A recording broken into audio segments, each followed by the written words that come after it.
Good afternoon, members. Good afternoon, members of the public, council officers, members of the planning committee. As your chair this year, a very warm welcome, ably assisted by Vice Chair Councillor Cathy Watkin. The first task for me to do is to request that you note the appointment of said chair and vice chair for this municipal year of 2022-23. Thank you. As this is my first chair of the planning meeting, and it's not a committee I've chaired previously, I am looking forward to this year, and I'm comforted further by the fact that I'm looking at some previous planning chairs on the committee, so I'll be comforted somewhat by the experience in the room of all these members, and I look forward to a very good year on planning. In this current heat wave, I acknowledge that it's not the coolest of chambers. If you can sit near a fan, please feel free to do so. I appreciate you may have been told to sit in a very defined space, but if it's getting too warm, please feel free to leave the chamber quietly or sit closer to a fan if necessary. I've been advised that we can't put a fan any closer to the public speaker spot, much to the officer's delight, because it plays havoc with feedback on the microphones. But again, I think we can be as flexible as we can be, bearing in mind this current heat wave that we're experiencing. Of course, dispense with the formalities. If you wish to lose your jackets, please do so. Don't wait for an invitation. All right? Thank you. Item number 2, apologies. Do we have any apologies? Got apologies from Councillor Rebecca Smith and Councillor Mrs Vivian Pengelly is substituting. Councillor James Stoneman has also provided apologies, and Councillor Loveridge is substituting. Thank you.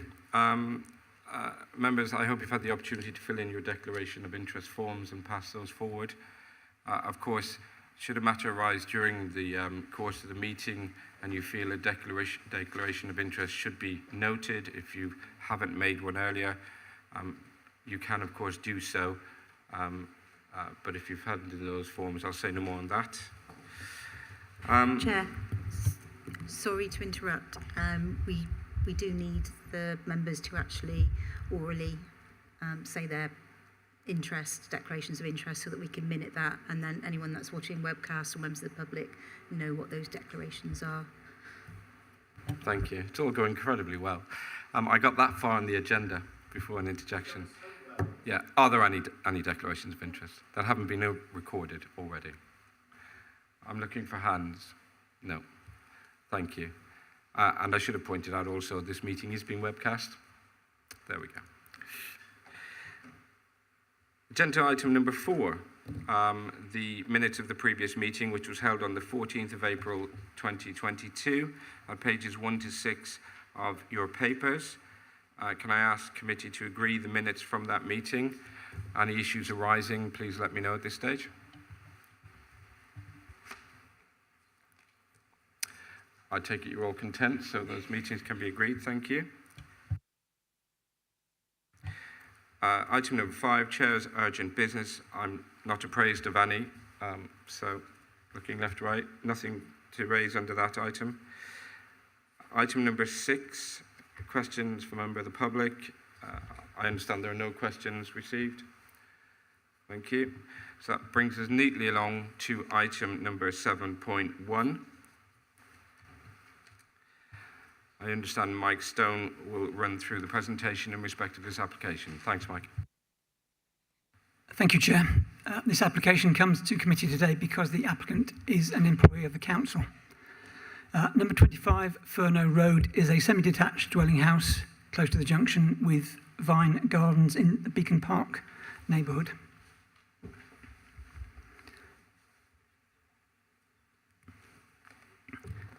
To the side and the rear of the property is a flat-roofed detached garage. The applicant wished to replace this life-expired flat roof with a pitched roof to increase a bit storage for them. The roof would be slate, and it would be 3.2 metres high which is 1 metre higher than the existing structure. You can see here is the proposed and existing side elevations, and here the existing and proposed front elevations. There have been no objections to the application, and case officers are satisfied that it would not have an adverse impact on neighbours or on the visual impact of the street scene. It is considered to meet policies Dev 1 and Dev 20 and is recommended for approval. Thank you, Chair. Thank you. Members, do you wish to raise any issues in respect of this item? No? Thank you. Thank you. On that basis, members, you see the recommendation in respect of 7.1 is to grant conditionally, set out in the papers. In the absence of any further points to raise, I invite you to vote on your panels in respect of either for the officer's recommendation or against on your panels, or abstain. Thank you.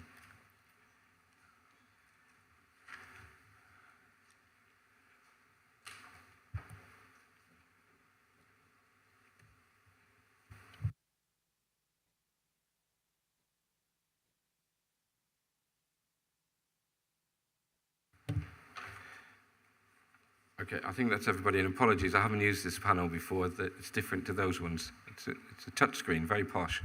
But I think that's everybody in. So that's been approved in accordance with the officer's recommendation. Thank you, members. Oh, it didn't tell me I had to wait for that result, sorry. It's all going terribly well. Chair, at the risk of making it even worse, did you perhaps want to welcome our new and returning members to the committee? It's the first one of the municipal year. And of course that would include, if I can start off by welcoming you back to the committee, Chair. Had you been paying attention, I did extend a warm welcome, particularly to those who had experience. But indeed, I'm grateful for that steer, thank you. We perhaps could have had that steer earlier, but I'm sure you will indulge any issues I overlook, Councillor Stevens, in my first year, in my first meeting as the chair. But I'm very grateful for your wisdom and expertise. And of course, your timing is also quite helpful. But thank you. Warm welcome to those who have not sat on this panel before, or committee rather, and a warm return to those who have sat on this committee before. And I repeat my welcome earlier. So thank you.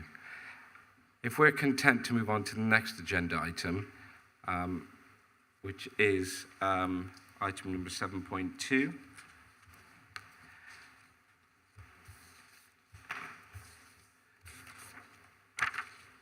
Set out at pages 13 to 20 of the committee packs. Emily, I believe you're going to take us through this presentation. Thank you very much. Thank you, Chair. This item relates to the property 58 Devonport Road, which is located within the Stoke Local Centre and the Stoke Conservation Area. Devonport Road is characterised by a wide range of retail units, drinking establishments and hot food takeaways. The property was granted consent for a change of use from a shop to a hot food takeaway in 2020. This application relates specifically to the shop front at 58 Devonport Road. This is a retrospective application for the alteration of the shop front related to the consented change of use. Here is a photo taken from Google Street View in November 2020, which shows the original shop front and postbox in situ. And then here you can see the proposed shopfront alterations. The alterations include the removal of the Royal Mail postbox and the replacement of a glass panel. The overall design of the shopfront has not been altered, and the works consist of a like-for-like replacement of the glass panel with the rest of the existing window panes and materials being retained. The proposal has been assessed by officers on its visual impact and impact on amenity, and due to the works leading to minimal alteration to the design of the shopfront and the retention of existing materials, the works are considered to be acceptable. Due to the site being located in the Stoke Conservation Area, the proposal has been assessed in regards to its impact on the historic environment.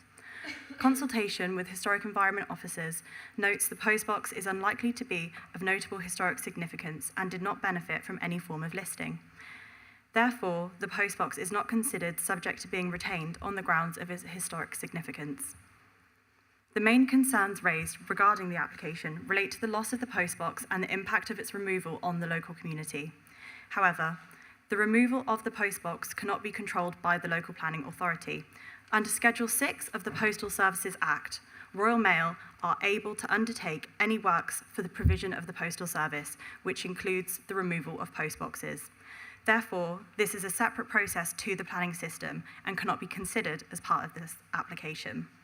Therefore, whilst many letters of representation received requested the reinstatement of the postbox within the local area, the local planning authority are unable to enforce this. Correspondence with Royal Mail has confirmed the postbox was no longer in use prior to its removal, and evidence of this has been included within the submitted heritage statement. And here is a photo of what the site looks like now following the shopfront alterations. Royal Mail have confirmed that although further requests from the local community have been received to replace the postbox, there are no plans to install a new postbox within the local area. This map shows the closest postboxes to 58 Devonport Road, which has been considered by Royal Mail to be acceptable. This falls outside the responsibility of the local planning authority to request further postboxes. Officers consider the proposal is of minimal impact on the street scene, amenity, and the historic environment, and that whilst alterations did take place prior to planning consent, they're cohesive with the existing shopfront and the surrounding area, and is therefore recommended for conditional approval. Thank you. Thank you, Emily. I understand we have some speakers on this one. Two, in fact. Councillor Creswell, I believe you were due to speak. Would you like to come forward, please? Very warm welcome to the Planning Committee. Not sure if this is your first or... No, keep coming right down to the front here. Yeah, beside the officer. There you go. Yeah, thank you. I'm glad to see we've got props. Yeah, always helpful. Chairman, Chairman, just on a point of order for process, and the officers might like to... so Councillor Lang referred this to committee, but Councillor Lang isn't here. Councillor Creswell is. So has Councillor Creswell objected to the application? Because I think a member who hasn't objected can't speak at the committee. So can we just clarify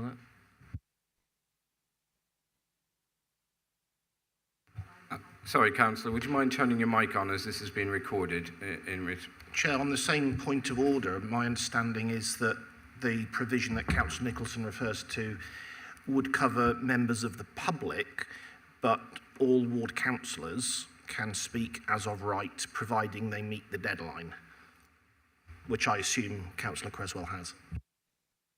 Fine, thanks for that clarification. Well, we will do so. Councillor Creswell, did you wish to respond to that? Have you registered to speak? Yes, I have registered to speak. Councillor Lang couldn't actually come along because she's at another meeting that she's been put on, which she wasn't aware of that was going to go ahead. So I'm actually here instead, but applied in my own right. Okay, thank you. Thank you, Councillor Creswell. It has been confirmed to me that Councillor Creswell did register in time in accordance with the procedures to speak at this meeting. I'm grateful. Now that that issue has been bottomed out, Councillor Creswell, yes, that's your place to speak. I note that you have some props, very helpful. We won't be hearing from the prop, just from you, I assume. Back in the TV days, you know, characters used to pop out of props like that. Yeah. I'm the smallest councillor on the council, I think, and even I would struggle to get into that one, Councillor Stevens.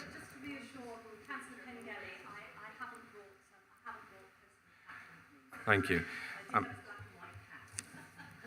Helpful. Councillor Creswell, you have 5 minutes to speak. Would you like a 1 minute warning towards you? Thank you. And I think we're good to go. So thank you, Councillor Creswell. Thank you. Post offices, pubs and churches are essential to village life. And while we do have plenty of great pubs in Stoke Village, we no longer have the post office. That was lost a long time ago. But at least we still had a post box. Well, not anymore. And this matters because the postbox was vital to our local community. Not everyone uses mail, not everyone is on the internet, and not everyone uses mobile phones. The loss of the postbox really discriminates against those who don't have internet access. There's a lot to be said for sending and receiving cards and letters, but better even to have a card than a post on Facebook. And it's not just the local community who miss this resource. For local businesses, it's been a real loss. If businesses need to post something last minute, catch the post, there's no chance in Stoke, there's no postbox.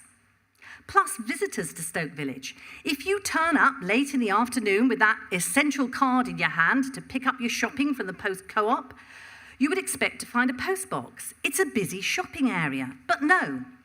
So this is why Councillor Jemima Lang, Councillor Tom Brasdell, Luke Pollard MP and myself, the local community, local businesses, launched our campaign to get the postbox reinstated.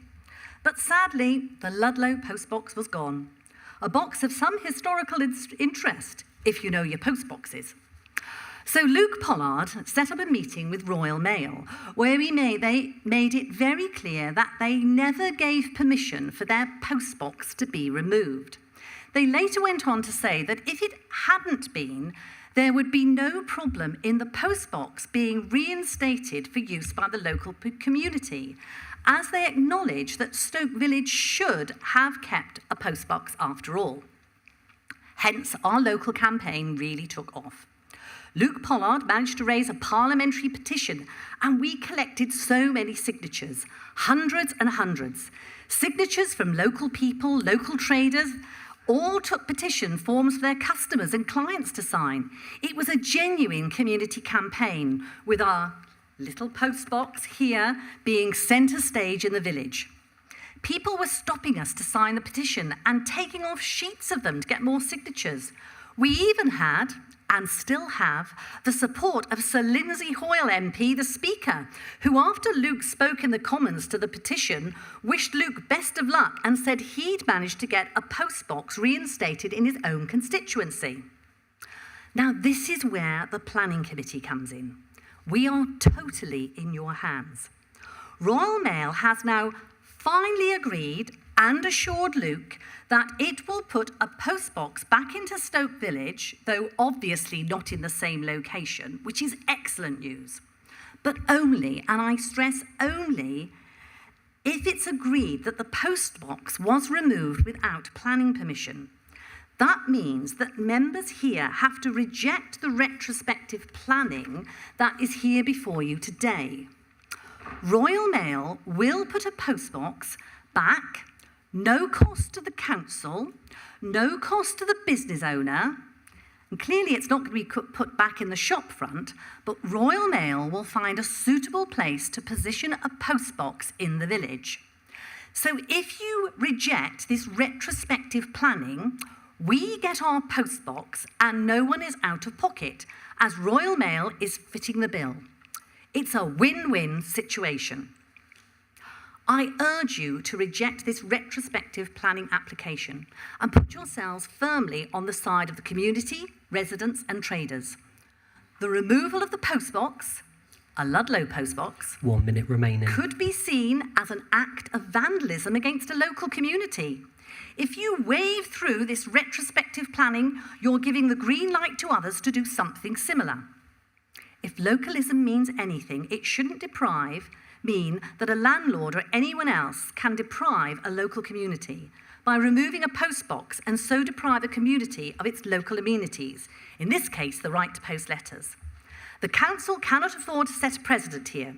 Basically, if it does, we're on a very slippery slope to ruin, and bad behaviour and lack of adherence to the rules is being rewarded. I implore the committee and members here, please, please, please reject this retrospective planning. For our community to have our postbox back depends entirely on you making the right decision in the interest of the local Stoke community. Please do the right thing, and thank you very much, Chair, for listening to me. Thank you. Thank you, Councillor Cresswell. Thank you. You may return to your seat. Thank you very much. Don't forget your prop.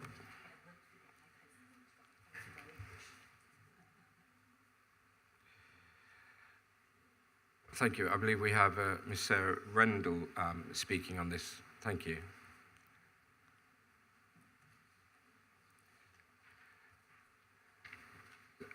Ms. Rendell, same offer. You have 5 minutes to speak. Would you like a 1 minute warning? Yes, please. Super. And your microphone's on, so whenever you're ready. Thank you. I'd like to put my objection to the removal of this postbox and the retrospective planning. Up until hearing that lady, I really thought it was a done deal, that we didn't have any hope.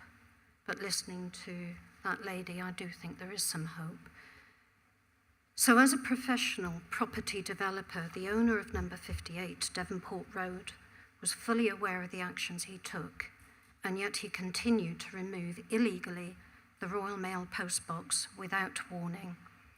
The postbox was removed against the interest or will of the people and indeed the businesses of Stoke during the night, so not to attract any attention. The post, in fact, no one actually saw the original planning application to turn it from a shop to a takeaway until you'd been granted full planning permission. The post office was considered the centre of Stoke and was well supported by the local people, but due to retirement, the property was sold. Although no one came forward to take on the business, we were all content with the knowledge that we would still be able to post our mail and have the postal service for approximately 14,000 people and surrounding businesses.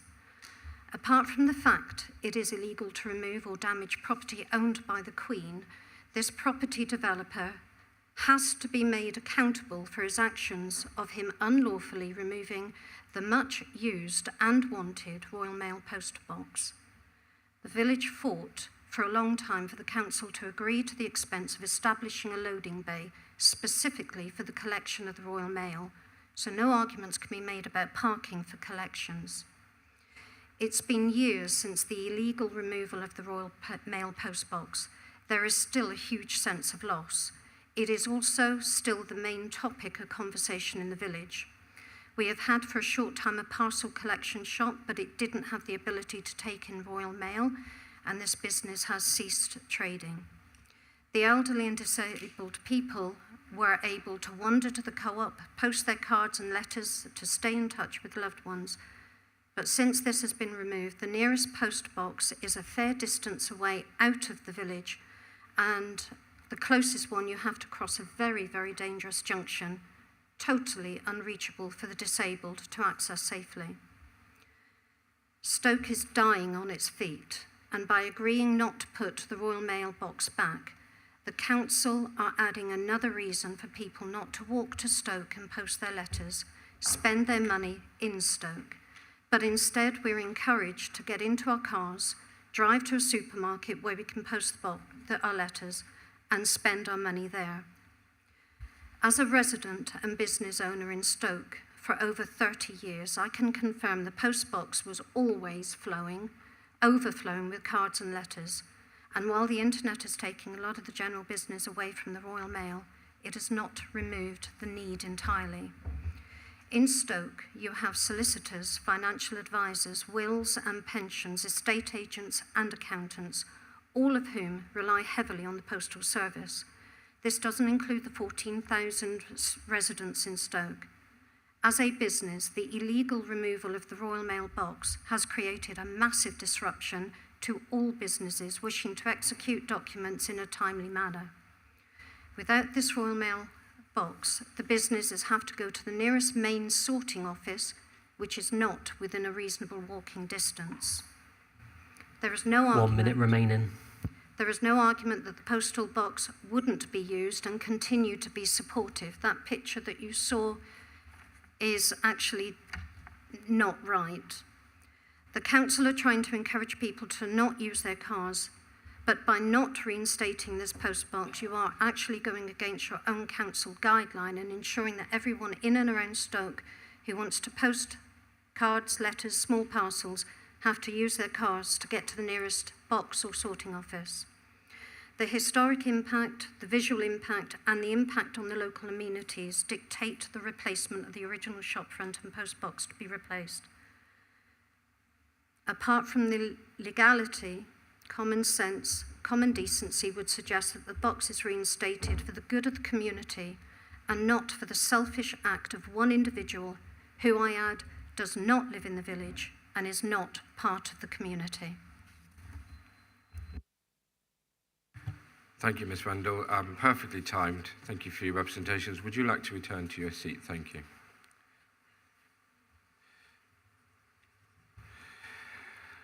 Okay, members. It's up to you for comments. Please raise your hand and I'll try and catch your eye in the order that I see it, and I will commence with Councillor Stevens, if I may. Thank you. Thanks very much, Chair. I just want to confirm some of the planning history and also delve a bit deeper into the application and the need for it. So I know you touched on this in your presentation. The application in 2020 was for the change of use from the post office to the current takeaway. Am I right then in thinking that was for the use of the premises, not for any structural change at the front facing the pavement? Is that right? Thank you. So I wasn't the case officer for this application, and so my knowledge of the application is limited. However, I do know that the application was for the change of use. The elevations did not include the front elevation, and so no shop front alterations were considered as part of the application. The only elevation that was received was of the rear, where I think a flue or kind of extraction unit was proposed to be installed, and so yeah, that's why it wasn't included in that application. Thanks. So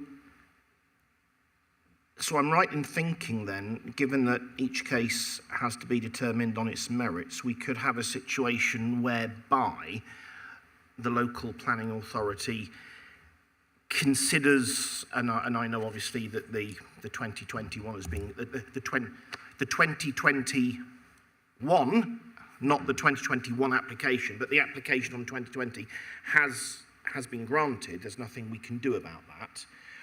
But I am right in thinking that given that each case must be determined on its own individual merits and demerits, we could have a situation whereby we consider the change of use to be appropriate and grant permission, but the change to the frontage not appropriate. In the same way that when we have listed building applications, we might think that it's okay to, in planning terms, to do something to a building, but from a listed building perspective, we don't, and occasionally you get split votes on that. So that's where my mind is at the moment. Can we just perhaps confirm whether it's Stuart or Julie that is that a fair analysis of where we are? I think, as you clarified, the use has been granted from a previous consent, so we're only considering now the amendments to the shopfront.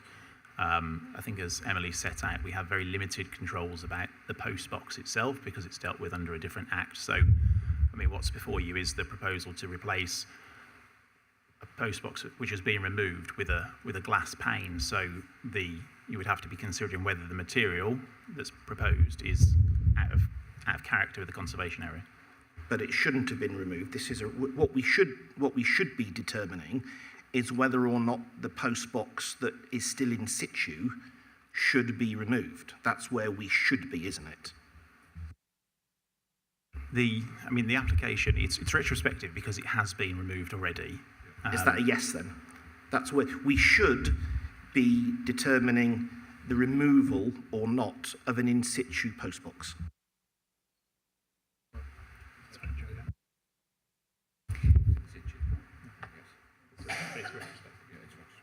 With regards to the post box, obviously it is limited to what the planning legislation covers on the post box. So obviously the Postal Service, they have rights and duties when it comes to post boxes. They can install, they can remove.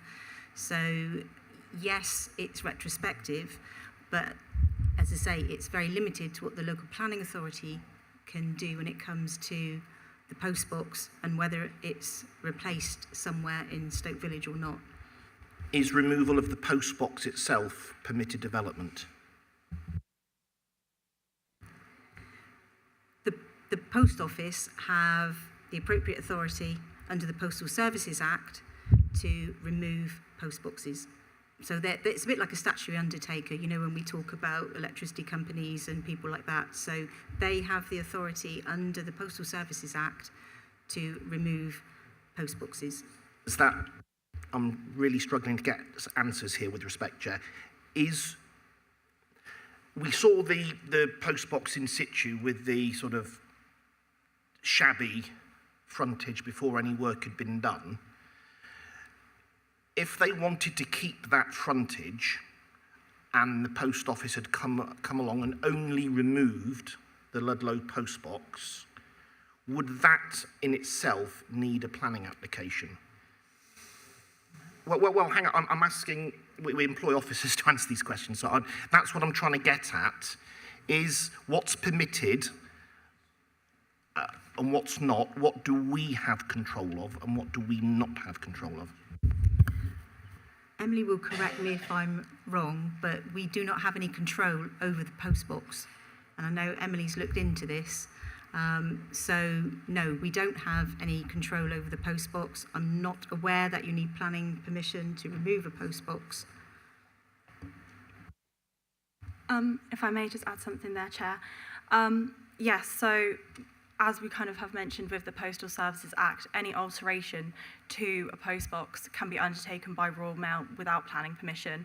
The planning application has come in today because there are shopfront alterations. Whilst that includes the removal of the post box, if it was just a different alteration that didn't include a post box, it would still need an application for that, regardless of the post box being there or not. And in that sense, that means that as it could be done under permitted development, it is not necessarily a material planning consideration. I've hogged it so far, but I would like to come back after everybody else, Chair. Thank you. I'm grateful. I think we'll hear from other members. Councillor Loveridge, I have you next on my list. Thank you, Chair. It'd be nice to see a little bit of evidence. You know, the Royal Mail is saying that they would reinstate the post office without any cost to the council. So that would be interesting to see. Chair. Thank you. Emily, did you want to respond? Thank you. So I just wanted to clarify, as we've had some correspondence with Royal Mail as well, the enforcement officers dealing with the enforcement case related to the application has had some quite detailed correspondence. As far as we are aware, as a local planning authority, we haven't heard that there is any plans to add a post box into Stoke Village again. That hasn't come up in any of our conversations. From what we have heard, it has been quite a firm no. Obviously, I'm not aware of the conversations that that ward councillors have had, and I wouldn't like to speculate on that matter either. But I would like to raise that we have been told that, and so that's kind of what we've been able to base our knowledge of the removal on. Thank you, Emily. Councillor Nicholson. Thank you, Chair. And perhaps just preface a contribution to say that I have every sympathy with both ward councillors and the objector in relation to the post office and the post box. And having spent sort of nearly 30 years in Stoke before moving to Plimpton, you know, that was at the heart of the community. So I think it's to be recognised that it's a loss to Stoke Village not to have a post box. Now, the representations from Councillor Creswell on behalf of ward members, it does seem farcical that it would appear that the Royal Mail, and this is, I think, a very pertinent point that Councillor Loveridge has raised, we're taking at face value what's being said. And I don't disbelieve ward members, but it isn't the view that clearly the case officer has said, that Royal Mail have said to the local authority as a planning authority, that in the event we turn this down, they'll put a post box. You know, I've never heard so much bureaucratic nonsense in my life, to be honest. You know, if elected representatives, whether it be councillors or the Member of Parliament, can persuade Royal Mail to put a post box in, what should it do about, you know, the whole issue about the replacement shop front on a long closed post office that had been empty for a period in Stoke Village. And looking at the report, it clearly says in the report the post box had ceased to be used. Well, I'm only quoting what was in the report. It said effectively the post box, and you might want to confirm this, Emily, but it says in the report that the post box stopped being used before it was removed. Perhaps before I continue, clearly the objector at the back says otherwise. Could we just have some clarification, Emily? Was the post box closed and then the owner of the site or the occupant of the premises removed it, or was it removed while it was a fully functioning post box? Yes, so the understanding of the planning authority is that it was out of use. The information that was submitted as part of the application shows a sign on the post box saying that it was no longer in use. The correspondence we have had with Royal Mail also say that it had been taken out of use prior to being removed from the shop front. That's the information that we've had, and so that's how the decision was Can I just informed. confirm something on that? Who put the sign on that? Was that the Royal Mail or the occupants of the shop or the local authority? I don't have any information on that. I know that the local authority wouldn't put a sign on a post box. As I've said, it's a different legislation. However, I wouldn't be able to answer that question as I don't have that information, unfortunately. Chair, if I can just answer that generically rather than specific. When the postal service, when the post office are going to stop using a post box, under the provisions of the Postal Services Act, they have to put up a notice. So I would very much assume that that's been put up by the post office. So it is for them, it's one of their statutory requirements, they have to put up a notice. Thank you, Chair, for that clarification. So I can only take my decision based on the information that's been supplied at this meeting and in the report that officers submitted. So on the basis that it wasn't in use, it's very laudable that elected representatives from Stoke and the constituency are pursuing this with the post office, but I think to muddy the whole water at the planning committee isn't right, and I think ultimately we can only deal with this as, albeit that we don't tend to like retrospective planning applications, but they do come. I think we also need to recognise as a planning authority this premises had been vacant for some time, and as a frequent traveller to the dockyard through Stoke Village, it has been empty. So therefore there is an issue that a material planning consideration that actually the shop front is supporting a business in a district shopping centre where there have been a number of other closures of retail premises. So I think we need to get a balance. We're here to deal with the planning application about the shop front, and we're being, to some extent, influenced by a separate debate with the post office over the provision of a post box. And clearly from the map, there's a discussion or argument to have with the post office that the relocation of a post box in the vicinity to the district shopping centre would be advantageous. And clearly that's a view that elected members in that area are taking. But here and now, as a planning matter, I don't see that actually the post box is the preeminent issue. We've got a business that's now, that building has substantially changed its use from a post office of decades to a takeaway. And why necessarily wouldn't the current frontage that has been put in retrospectively not be suitable for the intended use? So I'll just bring that as a contribution, Chair. Thank you. Councillor Finn, please. Yes, I've got to say I totally agree with what Councillor Nicholson said. The material issue here, we have no control over. 8.41, the officer's report, removal of the post box cannot be controlled by the local planning authority, Schedule 6 of the Postal Services Act. 8.42, to this end, any works to post boxes are therefore a separate process of the planning system. 8.43, officers reiterate, due to the statutory rights of the Royal Mail, the local planning authority do not have control of the development relating to post boxes, therefore unable to enforce that the post box be relocated. 8.44, correspondence with the Royal Mail during the course of the application has confirmed that the post box was not in use at the time of its removal, therefore would be so I think we need to be mindful as a planning committee. We're here to not judge the post office. I think the argument, there is a separate argument to be had with the post office, and I'm sure all members here would agree with me, should the Royal Mail come forward with a plan to re-site a post box within the vicinity, then it'll be looked on quite favourably. However, as of today, Chair, I'm just mindful of the simple fact that the officer's recommendations are law, and that I think the relevant authority for dealing with the issue of the post box is the post office themselves. Thank you, Chair. Thank you. In the order I have on my list, I have Councillor Partridge and then Councillor Allen. Thank you, Chair. One of my questions has already been fleshed out by my colleagues, so that's taken that bit away from me. Just looking at the other side of it, the applicant had his application for frontage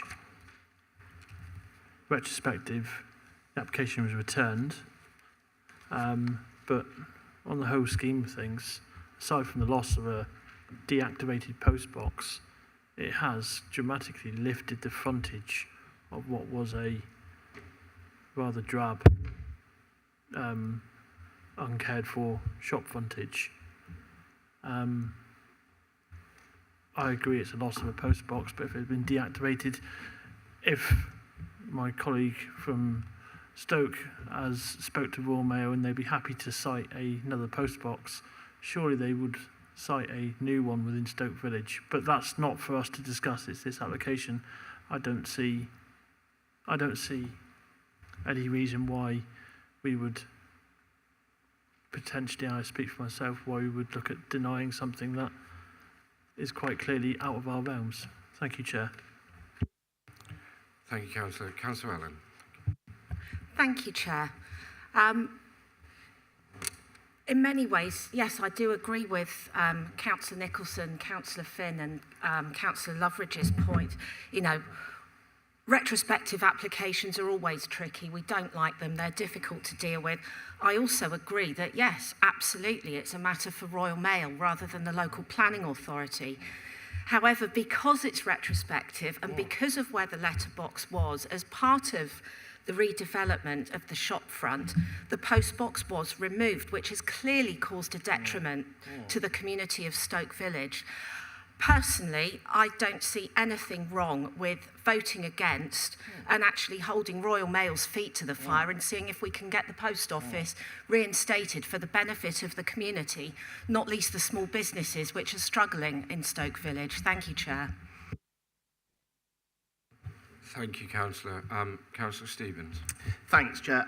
Well, what should have happened, of course, is that when your man wanted to turn it into a kebab house, we should have had two applications come forward. One for the change of use of the interior, and from what Emily said, there was an elevation at the back attached to that.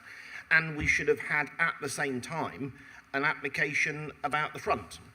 And what I would have hoped at the time, if that was the business that they were looking to open, was that the existing, as it was, post box could have been incorporated into the new business. It's not the biggest thing in the world, and to actually, I'm sure we can all think in our own wards of examples of post boxes and ATMs, etc., that are accommodated in totally unrelated businesses and shop fronts, and that's what I would have hoped. The fact that we've got them at different times isn't my problem. That's a problem for the applicant. Had the applicant done it properly, then Mr. Kaya wouldn't be in the mess that he is now. We have policies to protect amenities in shopping areas, and we've heard from two very eloquent speeches the need for a post box in this area in Stoke Village. Like Councillor Nicholson, I know it well from when I grew up. I'm not quite as old as Councillor Nicholson, but I'm catching him up quickly. I've used it many times in the past, so anything we can do to protect that. What should have happened is that we should have said at the time back in 2020. If you want to have all your kebab posters and all the rest of it, you've got to incorporate that. Because, you know what? Post boxes that are decommissioned can also be recommissioned. And it wouldn't have been within the wit and wisdom of someone within Royal Mail to look at what's on the screen at the moment and say, how difficult is it to put that back into use? I don't think it would have been difficult at all. I'm no postbox expert. I wouldn't know a Ludlow postbox from another one, but I don't think that would have been too difficult. So we're in a mess through the fault of nobody in this room but the applicant, and because it's been done the wrong way around, and because I want to protect vital amenities in shopping areas, I'll be voting against it for those reasons. Thank you, Councillor Stevens. Councillor Tuffin. Thank you, Chair. I've listened to the debate. It's been very, very interesting. But I come back to the proposal, which says alteration of shop floor, removal of post office mailbox. Now, if I'm to understand correctly, we've got no jurisdiction over that mailbox. Why is it in the proposal? It really, you know, I'm a simple soul. I like things laid out very simple for me, which I'm sure you're aware of. But I do question that. Why did the planning officer put it in if we're not to consider it? If we are to consider it, there's been a long history in this planning committee of us being very, not angry, but retrospective planning permission has always seemed to us to be the wrong way to be doing business. And we've always felt we should never support that in the past. For some reason, we've got a different view today, and I'm having difficulty with that. I feel the local council's made a really good case, and I'm afraid I'm still struggling why it's in the proposal if we've got no jurisdiction. I feel we have jurisdiction, and our jurisdiction is that we vote against retrospective planning permission. Thank you, Chair. Stuart, would you like to respond to Councillor Tuffin, please? Yeah, so the description of the development, it's in there because it's the removal of the post box is part of the alteration to the shop front. So it's the alteration to the shop front that requires the consent. The use or not of the post box is not under the local planning authority's control. So it's in the description of the development because that's what it is. There was a post box obviously built into the window pane that's now being removed. So it's I can't explain it in any other way than that. Okay. Thank you. Councillor Gosling. Earlier in the presentation, it was said that the only authority that had the ability to install or remove post boxes was Royal Mail. But here we're being asked in this application to authorise the removal of a post box. This is part of the application. It says the removal of a post box.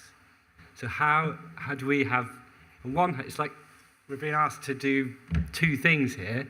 We're being told that we have no authority to judge on the removal of post boxes or their provision, but on the other hand, you'd be told us that only the post office has the authority to authorise the removal or installation of post boxes, but this planning notice says specifically about the removal of a post box. We don't have the authority. You've told us we don't have the authority to approve the removal of a post box. So I don't understand, legally speaking, how we can approve this retrospective planning application, because it specifically states the removal of a post box. That's all I've got to say. Sorry, thank you, Councillor Gosling. I thought my mic was on. I hear that. I thought that had been responded to previously in terms of the fact that it's been incorporated into. Do you wish to add anything further in terms of response? No, only that I do appreciate the confusion. I think this is where the permitted development rights of a statutory undertaker are interplaying with a conservation area and the rules that we have. So the alteration to the shop front requires the planning consent, but the asset, if you like, that post box as an asset, is for Royal Mail to decide whether they they use it or they don't use it, and whether they remove it. That the interface here is that that's built into the shop front, and because it's built into the shop front, the alterations to the shop front need consent. So it is a confusing situation, and the officers have kind of debated this, to some degree, to try and give you as much clarity as we could, but it's it isn't a simple case. Thank you. Councillor Nicholson, did I see you raise? Yeah, thank you, Chair. It's only I do believe in conciliation among members of the council, and as a sort of positive suggestion, taking at face value what Councillor Creswell has said on behalf of Stoke members. If we were to defer this application for one meeting, for the City Council to write to the Post Office on the basis that Councillor Creswell was saying that the Post Office, if this was refused, would then put a post box in. Even though I don't support the bureaucracy, I can imagine it exists because we've all had this with third-party organisations in the past. But would that be a way forward, Chair, where we recognise an issue, we recognise that the district shopping centre should have a post box, but the nonsense that we've heard in terms of bureaucracy, there'd be nothing wrong with the City Council not making a decision today, but actually to write as the City Council to the Post Office, probably writing to the Chief Executive so it's up there among the decision makers rather than the call centre, and actually see what response we get back. I'm still minded as it stands to support this, but I think if it was to help the whole situation about the provision of postbox in Stoke Village, then a delay of a month I think would be fair and reasonable. Thank you, Councillor Nixon. I note that I don't have any other speakers on the list, and I pause at this point. And to you, Councillor Nixon, are you putting forward then a motion? Because the officer's papers clearly say to grant conditionally, as set out. Are you proposing a motion? And if so, what is that motion, and is it seconded? Thanks, Chair. So I'll propose that the item be deferred on the basis that the City Council, whether Stuart or Julie write on behalf of the City Council to the Post Office regarding the location of alternative post box in Stoke Village, and that the matter be brought back to the next committee. Councillor Pengelly, I note you're seconding that. Yep. Thank you. Please, Stuart. Yeah, just to clarify, the Royal Mail isn't the applicant for this application, so they won't be impacted by a decision either way because they're not the applicant. I mean, Emily, we haven't had any correspondence from Royal Mail, have we, during the application about the reinstatement of a post box in the village? The only communication that's been had is that there are no plans for a reinstatement of the post box. That's what we've received. Okay. So I mean, a deferral, we could write to them in that respect. So we weren't aware of the other discussions that had been going on. But just to say that the link between the application, so it's going to be a different applicant, and what the Post Office might do is not in the control of the applicant, effectively. Thank you, Stuart. I think all members of the committee fully appreciate and respect that the applicant and the Post Office, two different entities. But we've heard representations today in planning which were being advanced quite forthrightly, that there seems to be movement on behalf of the Royal Mail, and I think in the interests of those members of the public who use Stoke Village, we will want to be satisfied as a committee member. I'm just taking a view on your motion. So, notwithstanding the fact that it's the applicant and the Royal Mail, two different entities, a motion's been put forward by Councillor Nicholson, and that's been seconded.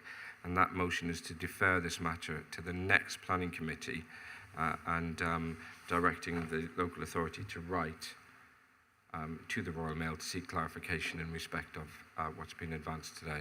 Are members clear on what they're voting on? Councillor Stevens, I note you've raised your hand. Yeah, I mean, I'm clear. I'm just. Yeah, it just worries me that we're muddling this even further. And it's normally to seek confirmation from applicants, and I hear exactly what Stuart's saying there. I'm struggling to think of a time we've done it with a third party. I just think that it's a recipe for even more chaos. Let me repeat, I don't think any of the problems we're in at the moment stem from anyone in this room or within the authority. I just think it's going to muddle it even further. If people are sure about the planning merits, then why not take a vote now? I'm not. If we're voting on planning merits, I don't understand what information the Royal Mail can give us that would change the planning merits of what's in front of us. If someone can explain that to me, I'm happy to hear. Well, notwithstanding the fact that the motion has been moved and seconded, so that will be put to the vote, I, as a member of this committee, have heard quite forthright representations from the public speakers on this matter, and I think it's right that the committee, having heard that evidence today, considers that in its decision. A motion has been put forward by a member of the committee, seconded, and unless there's any further points of clarification in respect of the motion, I will invite members, unless you wish to come in at this point. No, I will invite members now to vote on that motion. Again, for the avoidance of doubt, the motion is to defer this matter onto the next planning committee and instructed the local authority to make those inquiries. So on your panels, you'll be asked to vote in favour of the motion to defer. Please do so. Or against, or abstain.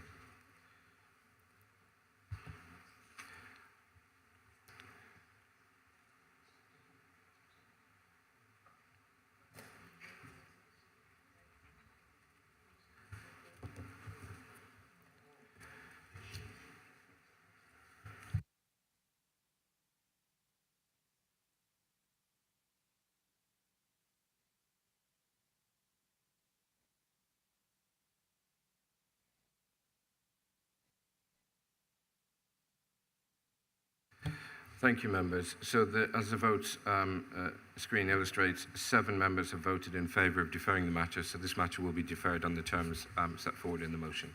Thank you. Thank you, speakers.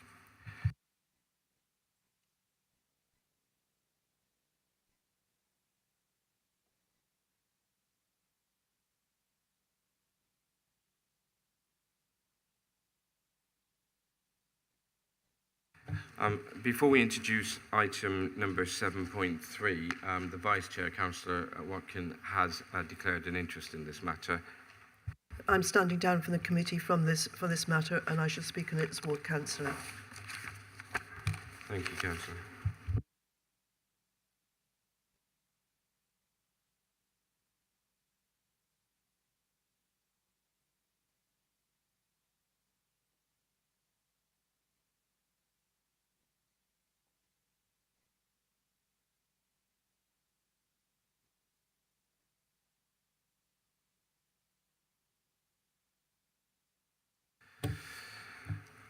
Thank you, members. Item 7.3 on the agenda in relation to 55 Shallows Road, a retrospective application. Emily, I believe you're going to talk us through this one also. Thank you. Thank you, Chair. Just to start off with, there's just a quick update with the application, as there's been a slight amendment in the conditions. So the current condition 2 states the works are to commence within 2 years of the decision. This has been amended to instead state a timescale for implementation in which the amended scheme, including the removal of the bottom tier of decking and the construction of the fencing, must be implemented within 6 months, subject to the granting of permission. So just to let everyone know before we start.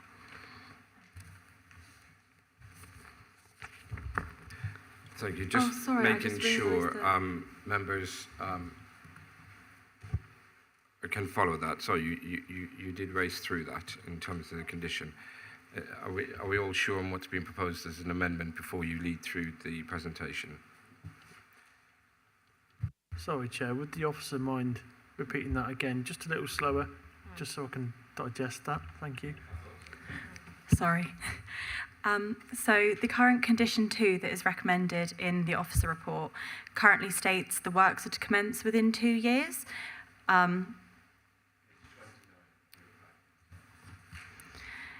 This has now been amended to instead state a timescale for the implementation in which the amended scheme, including the removal of the bottom tier of decking and the construction of the fencing, must instead be implemented within 6 months, subject to the granting of the permission today.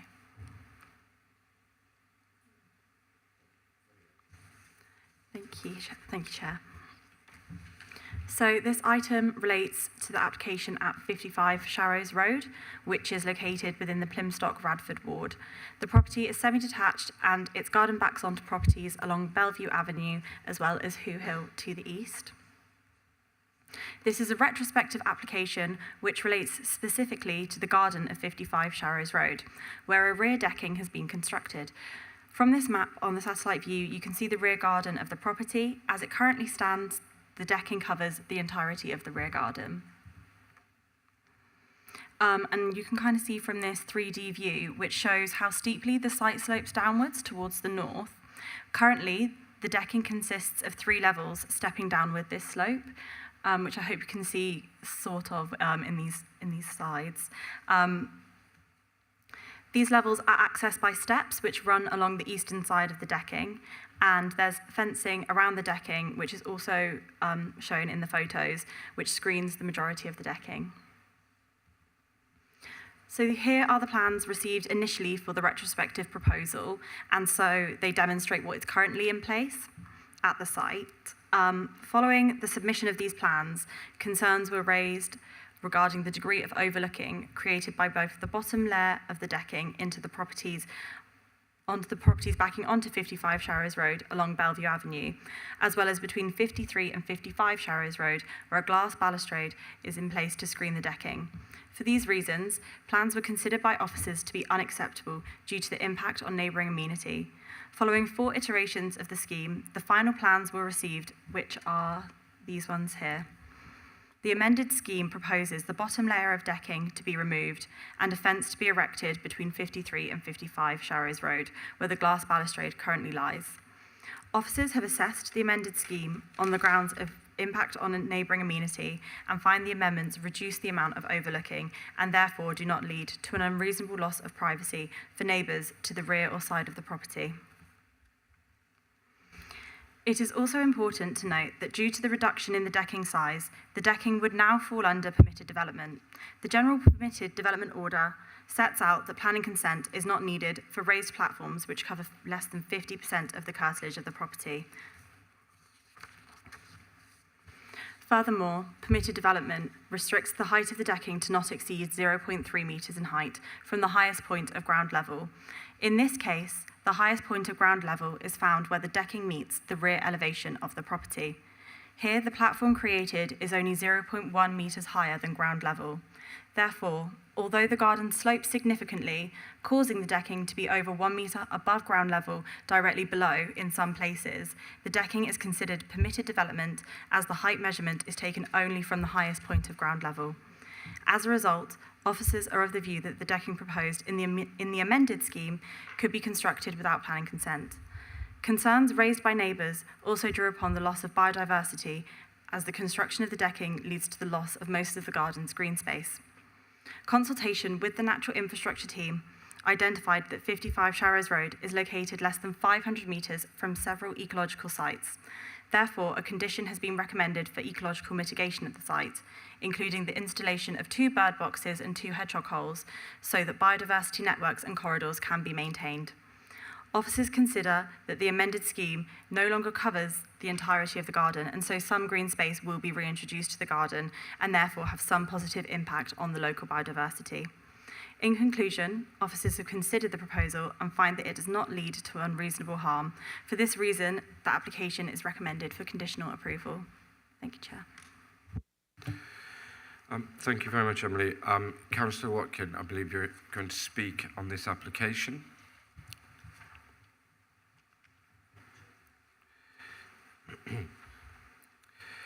Councillor Watkin, as you are aware, you have 5 minutes. Would you like a 1-minute warning? Thank you. Thank you. I got involved as a ward councillor after the first retrospective application had been refused to retain the decking. A number of amendments, as you've heard, are subsequently made, and neighbours are now reasonably satisfied with the planning aspects. But nevertheless, they wished this application to be considered by the Planning Committee. I welcome the latest amendment to from the Planning Officer, but there are further matters that residents would like to consider in the planning consent if it is to be granted. The decking is partially covered in artificial grass. It is thought that this attracts vermin and may have an adverse effect on drainage. Residents would like to see a condition that this is to be removed. It is noted that there's an informative about vermin, but it's not clear how this squares up with the artificial grass, which appears to attract vermin. So that they would like this to be considered. The decking at the bottom of 55 Sharrows Road, when it abuts Bellevue Avenue, is to be removed. This is welcome because it assists the drainage and also the overlooking issue. Residents would like to see a condition whereby this area has to be planted or kept natural and not covered with any hard surface or artificial surface. And that's all I've got to say. Thank you. Thank you, Councillor. If you'd like to return to your seat at the back of the chamber. Thank you.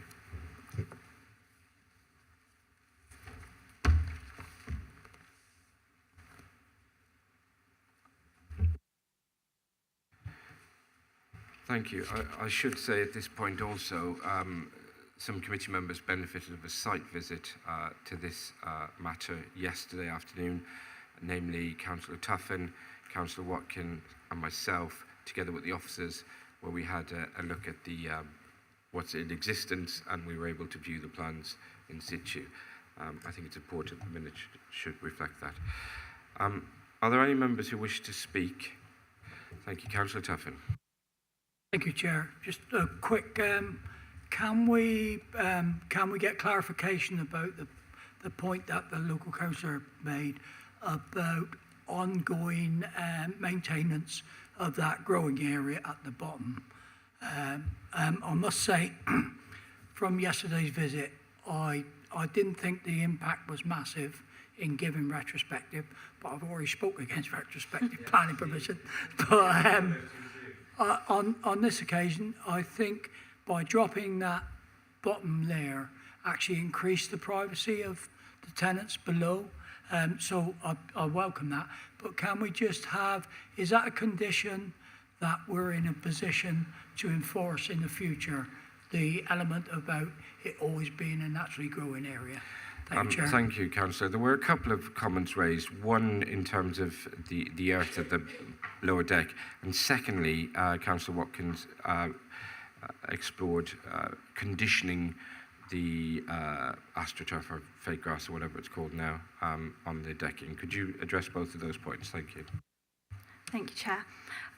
Yes, so in regards to the lower level of decking removed and what could be done at that lowest level, there could be the potential to add a condition to remove the PD rights for classes E and F, which would mean that that lower level wouldn't be able to be used to deck over or have any hard surfaces installed onto it without a planning application. And so then that could be considered on its own merit as a planning application, and the applicant wouldn't be able to just undertake those works freely. Does that answer your question, Councillor Tuffin? Thank you, Chair. Yes, it does. Do we at this point have to make that a condition of this application, or is, because I didn't quite catch the subtlety of it, whether it is the condition that now exists?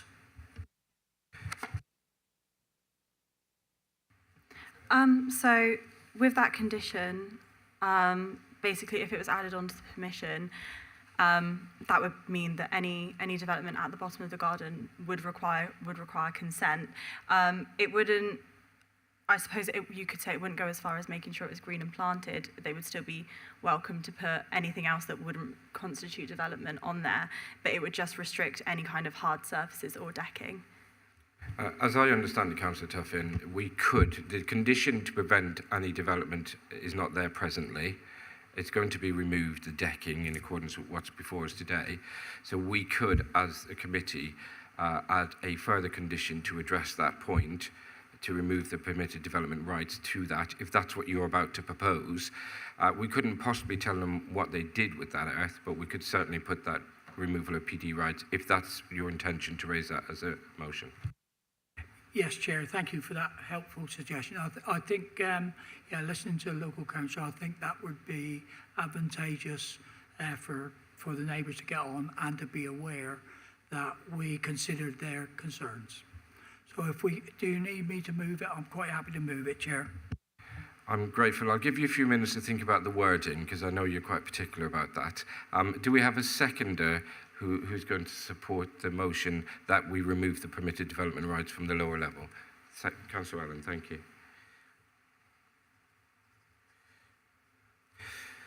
In terms of are there any speakers on this matter? I have Councillor Gosling and Councillor Partridge. Thank you. This relates to the matter brought by the speaker regarding the drainage issues. It's my awareness that artificial turf is usually porous. Is this the case in the artificial turf at this property? Do you have any information on that?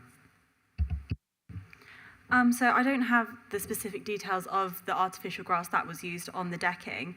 However, the drainage details that we have received are considered to be acceptable for the scale and nature of the work. So it was detailed that, there was adequate gaps between the slats of decking, and that the grass was likely to be permeable to be able to drain into the ground below. At this kind of scale of development, we wouldn't really request any further detail on that. Councillor Partridge. Thank you, Chair. 2 points. I'm not one for being heavy-handed with residents. I don't want to remove their rights given to them by permit development from Parliament. I'm not keen on being heavy-handed. That being said, if that applicant was an applicant that might want to put that decking back in at a later date, retrospectively, and not tell anybody, then yeah, maybe. That aside, it's such a small patch, longitudinally and latitudinally. I'm not a fan of fake grass. I prefer real grass. But if they would so wishing to put artificial grass down there, it is porous. It has holes in it. Otherwise, every time it would rain, you'd have a pond in your back garden. I don't have a problem with that. Thank you, Chair. Thank you. Just seeking clarification at this point. I don't have any more speakers on the list, but a motion has been moved. And Councillor Tuffin has moved that the motion being that permitted development rights affecting the lower part of the garden, level 3 of the decking, are to be removed, and therefore a separate planning application will be required. That is your motion. It's seconded by Councillor Allen. So in the first instance, in the absence of any other speakers, can I invite you to vote on the motion as set out by Councillor Tuffin, please?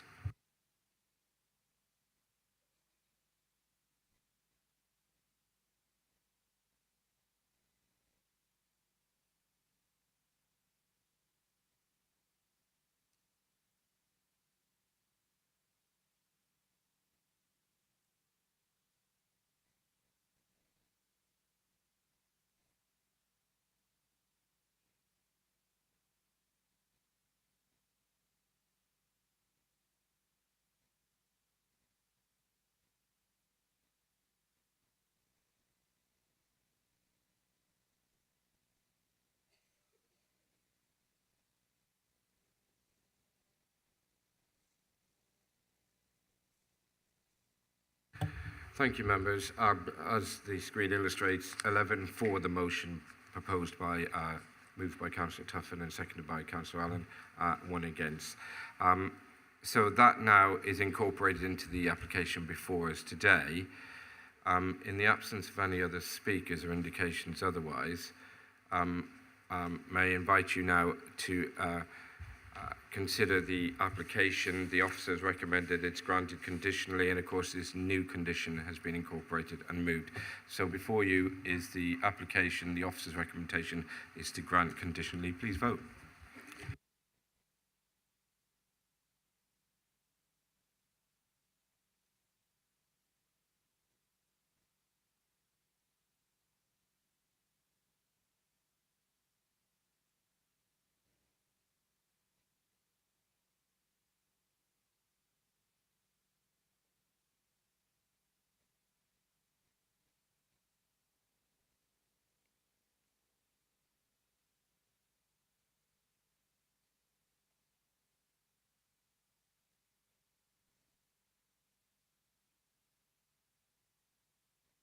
Thank you, members.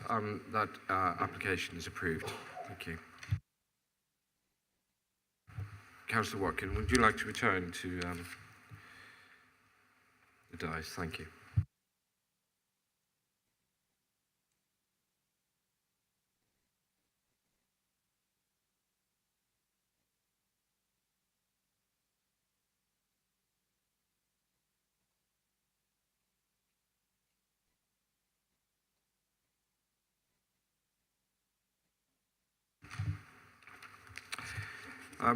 Members, agenda item 7.4.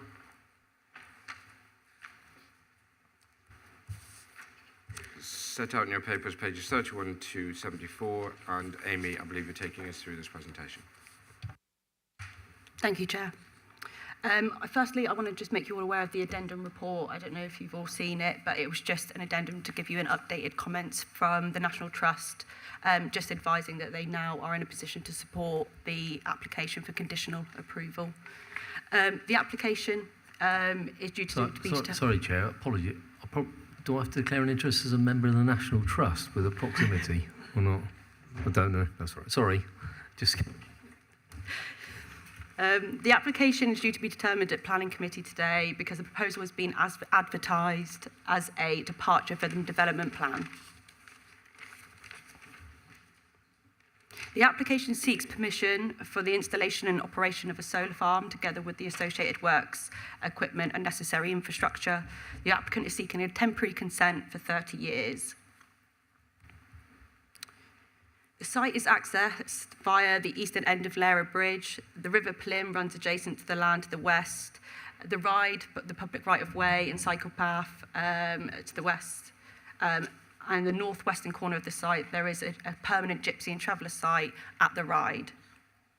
The National Trust's Saltram estate is located to the north, which includes Grade 1 listed Saltram House, and the house and garden are registered as a parking garden, which is Grade 2 star listed.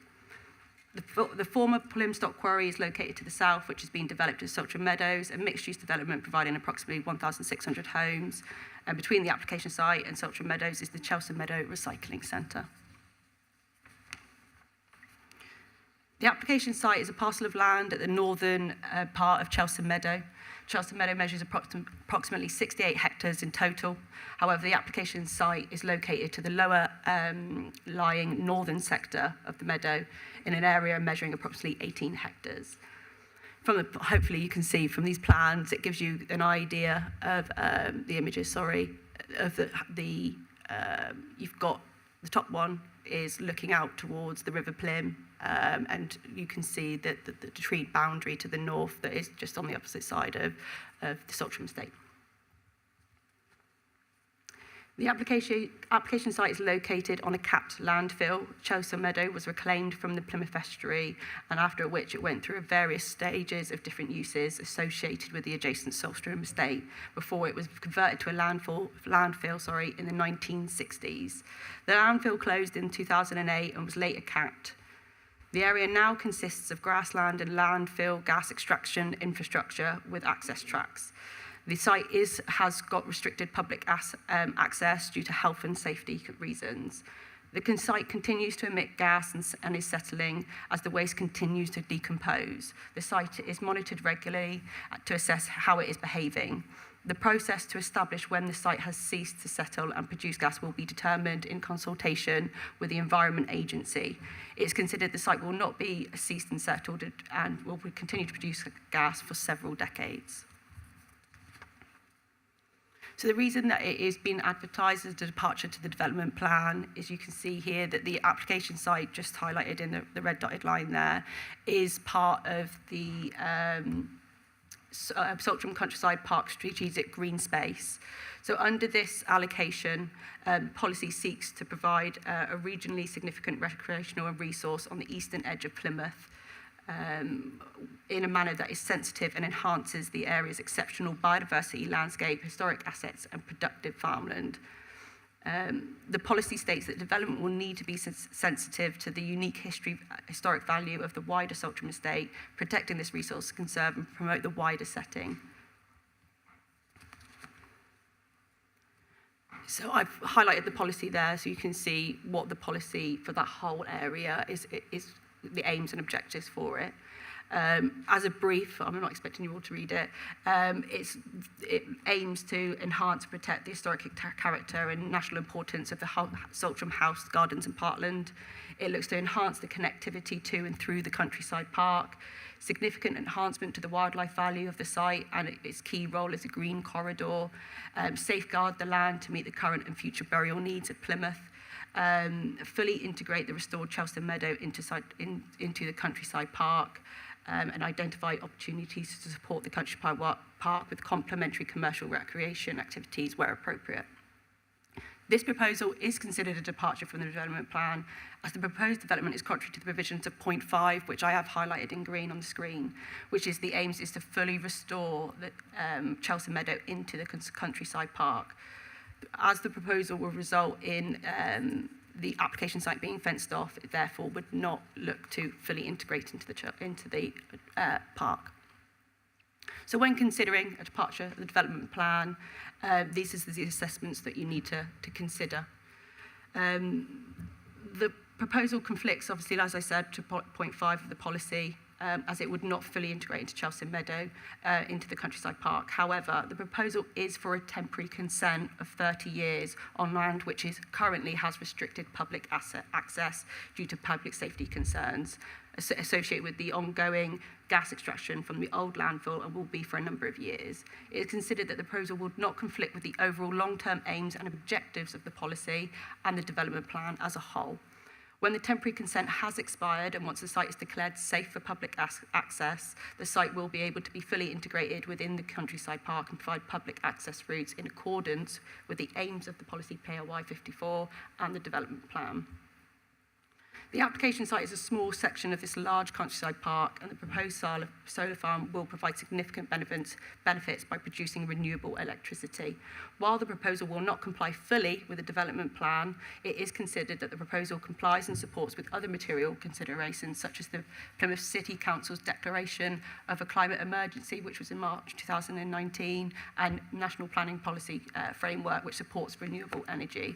It's also worth noting that the Plymouth City Council's Climate Emergency Action Plan 2022 seeks to secure planning permission for a community solar farm at Chelsea Meadow, and these factors must be given significant weight in favour of this application. So the proposal seeks in total for the installation and operation of the solar farm with associated works, equipment and necessary infrastructure such as security fencing, battery storage containers, CCTV masks. As part of the proposal and in accordance with the POI 54 policy, they seek to enhance connectivity to and through the countryside park, with the proposal proposing additional footpaths links to the Natural Trust Perimeter Path and the Wixenford Way in the southeast corner of Chelsea Meadow. So I have tried to put the plan up here, and you can see that the yellow outline around the Saltram estate is the Saltram path that you can do around the whole loop of the Saltram estate. And you'll see we've got the red dotted line, what they call is the I'm just trying to remember the name, the Swallow's Tail, that there's an additional connectivity, so you can kind of cut across that path. And also the orange dotted line is the Wixenford Way route, where it's also providing some additional linkages to that. This plan also shows, is outlined in blue, the extent of the biodiversity management area, which is an additional land to the application site, which is looking to provide some biodiversity net gain. PFY 54 also seeks for development to enhance the countryside park as wildlife value and allow for biodiversity enhancements that will complement the park. The proposal seeks to deliver 25% biodiversity net gain in accordance with policy. The proposal also includes woodland enhancements, native shrub planting, bat and bird boxes, beehives and homes for reptiles.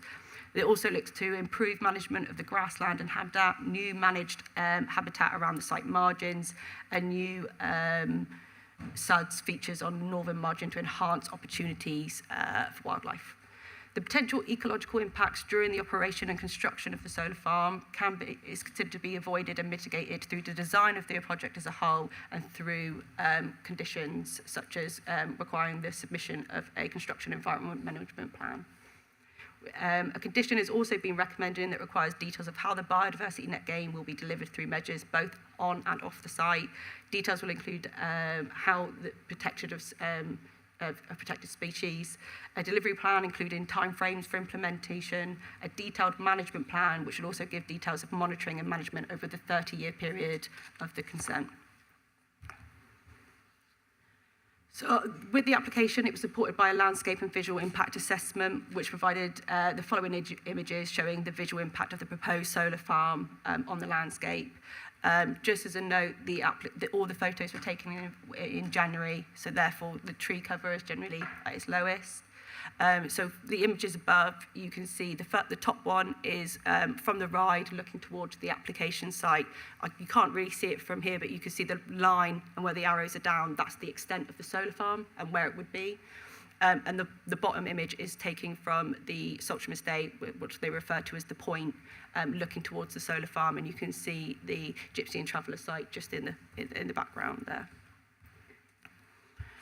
It's probably not the best on the screens. I hoped it would come out a little bit better than this, but this is a photo montage of before and after. So this is from the Saltram estate looking towards the solar farm. The top image is as it was in January, and the below image, it's with the solar farm behind the tree boundary. You may be able to see through the little gaps where the tree line is. The solar farm is positioned behind those trees. Again, this is an image from the Blagstone Meadow looking towards the application site just off Embankment Road. Again, the top image is with what it is as it is currently, well, in January. The below images is what it's going to look like with the solar farm in place. Another image taken from the Saltram estate looking towards the application site. Again, the top image without taken in January. The below image is a photo montage with the proposed solar farm.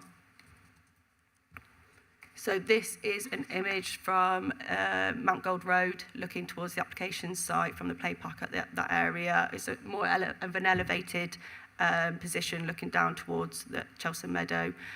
Again, the top one is as it was in January. The below image shows the solar farm along with the tree boundary. Again, there is some screening provided by that.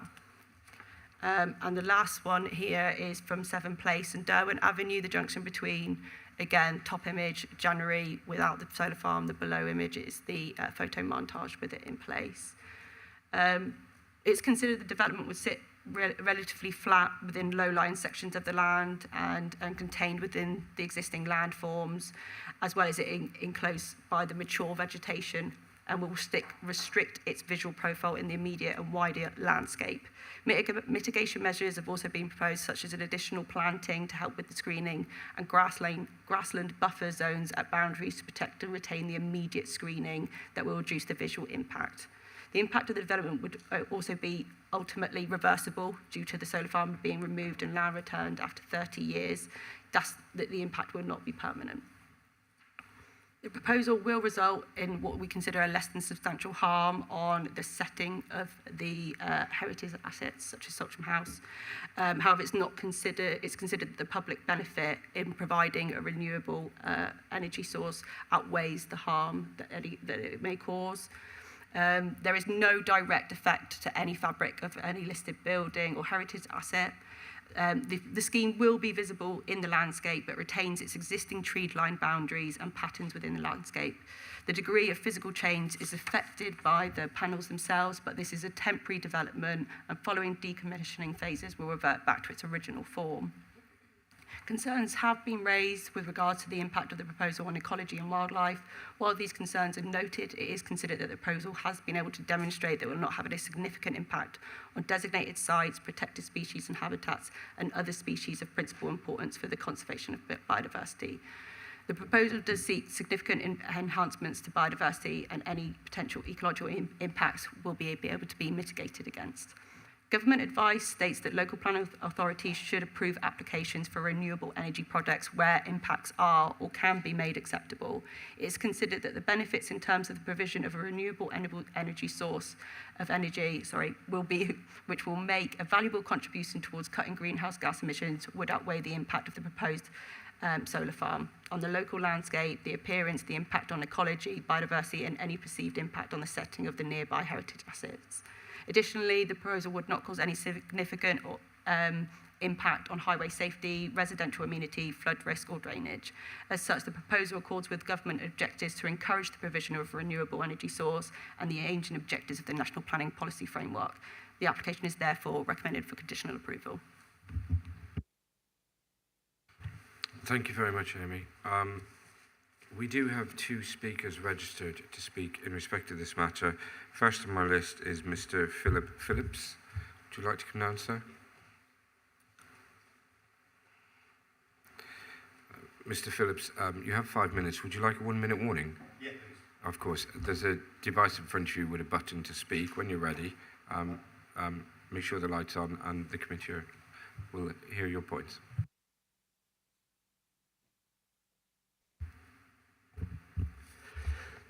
I'm speaking on behalf of Friends of Saltram Wildlife, which is an informal community group.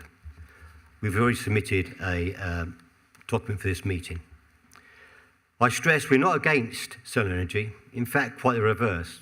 We forward alternatives which would deliver solar panels without damaging the best areas for wildlife but feel these have not been treated seriously.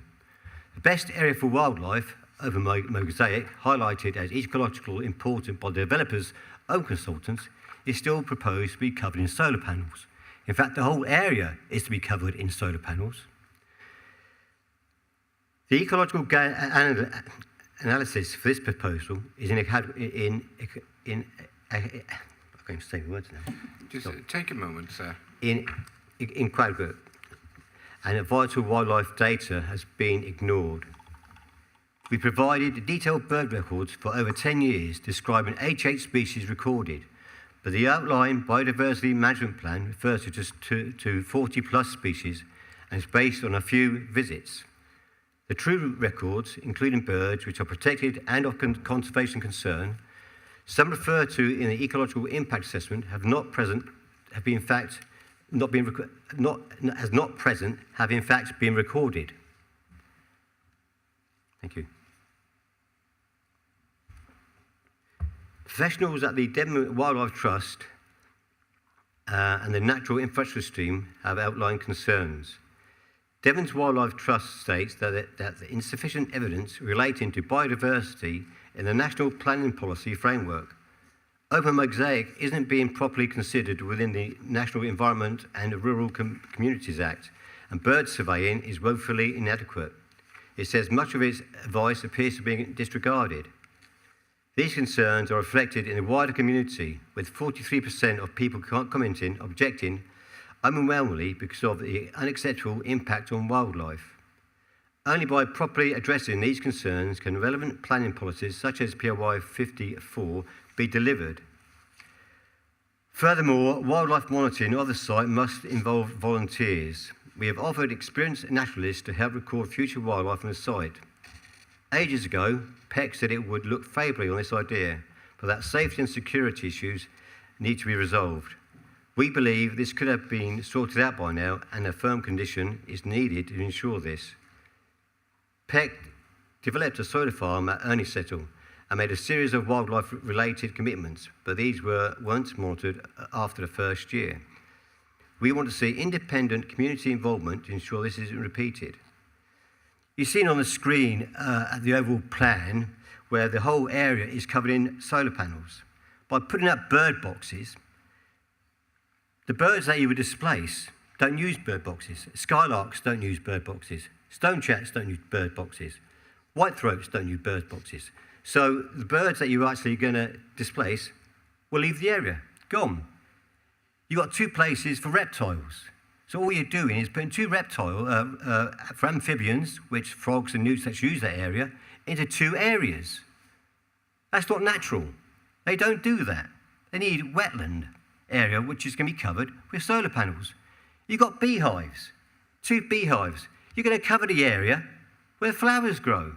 On the other side of Chelsea Meadow is grass. So when the flowers go, what are the bees going to be on? Where are they going to get their honey and whatever? It don't make sense. We're not against solar panels, but you've got to look in the ecological disaster that is happening. Climate is gone through the roof. 1 minute remaining. This is going to go through the roof. Everything that is going to be destroyed. We're going to improve biodiversity by 25%. How are you actually going to do that when you covered the whole area in solar panels? What are you actually going to do to actually improve it? It's all right saying you can do this, but anybody can work it out. You know, facts and figures, it's going to be improved. But actually proving it, unless you've got independent monitors, not in-house, then you're just going to be whitewashed. If this goes through, serious things need to be added. Things like monitoring. Who is going to do that? The area of open mosaic needs to be considered. If not, you will lose a lot of wildlife, which people get peace of mind going through Saltram. People go out to enjoy nature. It ain't going to be there, even with your things. Mr. Phillips, that was your timer. Have you completed that? I've finished. I'm sorry about getting tongue-tied, but this is not my bit that I actually wrote because I'm standing in for somebody. We all do that. Thank you. You get my point. We're not against it. It just needs to be looked at sensibly with a view on my grandchildren seeing wildlife as Thank well you, Mr. as solar Phillips. panels. The committee have heard you. Thank you. Would you like to return to your seat? Thank you, sir. I will. Thanks for the water.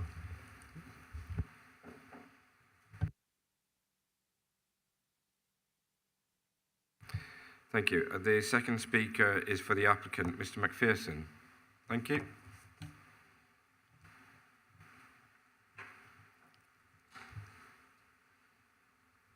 Would you like a 1 minute warning? Thank you. Okay, if you switch your mic on when you're ready and the committee will hear what you have to say. Thank you.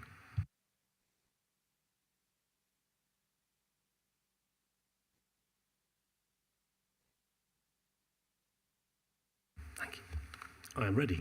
Thank you. Okay. Hi.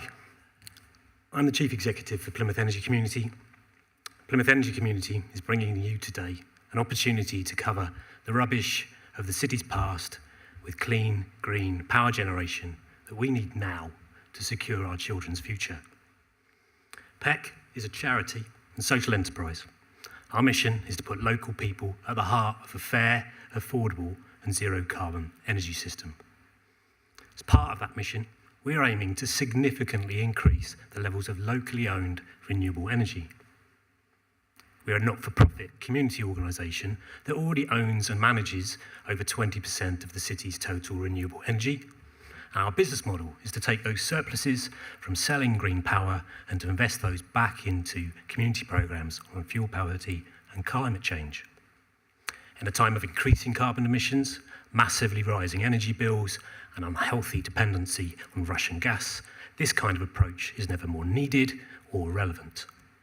So in that context, PEC brings to you today an opportunity to increase the city's total renewable energy capacity by 50%. I'll say that again, a 50% increase in the city's total renewable energy capacity. In a time of recognised climate emergency, this is a huge opportunity that should not be missed. The need for increased use of renewable energy is a globally accepted fact, and solar farms are a well-established means of contributing to the UK's targets for renewable power. PEC believes, and the evidence demonstrates that for Plymouth to get anywhere close to its net zero targets by 2030, it needs to boldly accelerate the use of these green technologies. Chelsen Meadows provides an amazing opportunity to do that. This partnership project has been brought for you between PEC and the Council. PEC has a long history of successful collaborations with Plymouth City Council. And the planning application you are considering today is no different. And provides a route to delivering one of the headline projects in your climate emergency action plan.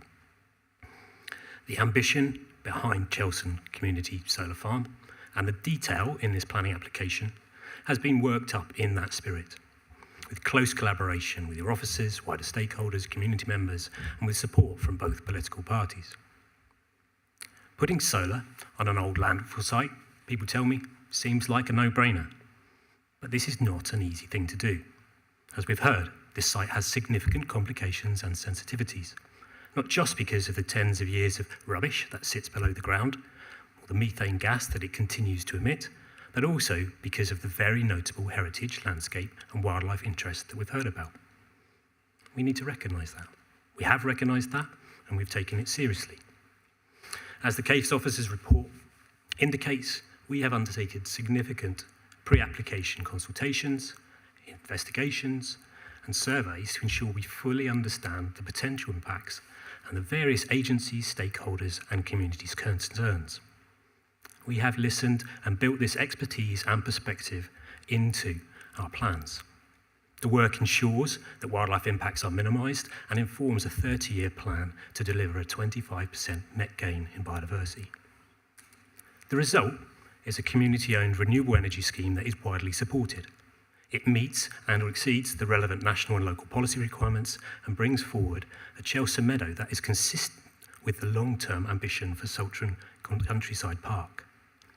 Our plan will not only result in 18 hectares of solar power, but a total of 37 hectares of green space that will be, for the first time, proactively managed to improve the area's wildlife interest, to increase access in support of the National Trust's wider plans, and to provide a raft of new education and interpretation opportunities. All this will be done in a community-owned, not-for-profit manner, ensuring that we maximise the local economic benefits of this investment and provide the potential for £3.5 million to support surpluses to support other climate and fuel poverty projects in our city. We are open to independent investigation and scrutiny of our plans and welcome the opportunity that this application brings. Thank you for the opportunity to speak. Thank you very much. If you'd like to return to your seat, thank you.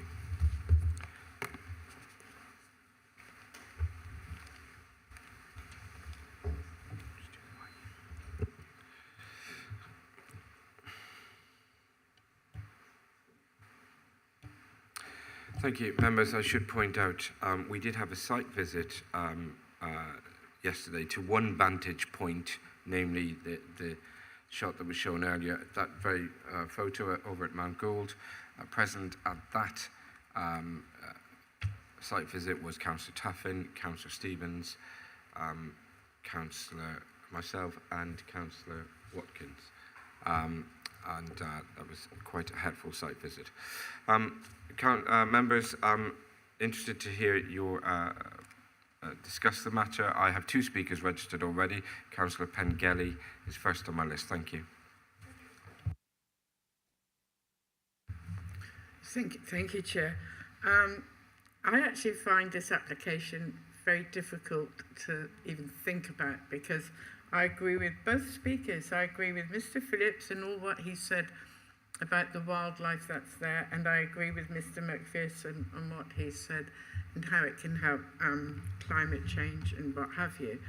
I hate to see green grass covered over with anything at all, but this is not going to cover the whole of Chelsen Meadow. It's only going to cover part of it. So I can accept that this is the way forward for the future on energy and what have you. And that as it's only a temporary they're asking for a temporary permission. It is not going to be there forever. It's only going to be there simply because there's very little you can do with that land. You cannot build on it. I don't think you can walk on it. And I think I was the member when we closed down the tip and had to cover it over. And I was amazed when I asked this morning, whether there's still methane gas coming out of it, which there is. So it's a very difficult site to do anything with. And I think, weighing up all the odds, I think that to do this, to put solar panels on it, is the only thing in the right way to go. I think it's good for Plymouth because the children will learn so much from it. The schools around, it's really good for their education, but it's also good for Plymouth that we are doing our bit in a biggish way towards energy saving, what have you, and all the good that can come out of it. So I'm happy to support it. I hope that it will be monitored. I assume that as the land goes down gradually, something's got to be done to the solar panels to make sure they don't just sink down into the ground. So I assume that it's going to be monitored very closely. I assume that all the little animals can still go under it and forage around and what have you, like rabbits and what have you. I remember the days when we had thousands of seagulls over it, so there must be good manure down there somewhere. So I'm happy to support it, but as long as I say, it's a temporary thing and it's not going to be there forever. Thank you very much for that representation. Out of that, there were two questions that I noted. One is there's a concern about the panels sinking, and two, whether the animals could go under the panels. Do you want to address the committee on that point now, or would you rather hear some more points and you can mop it all up? Thank you. So with regards to, there's been some huge ground investigations that have been done by the applicant and considered by our public protection team and also like our local lead flood authority and things like that.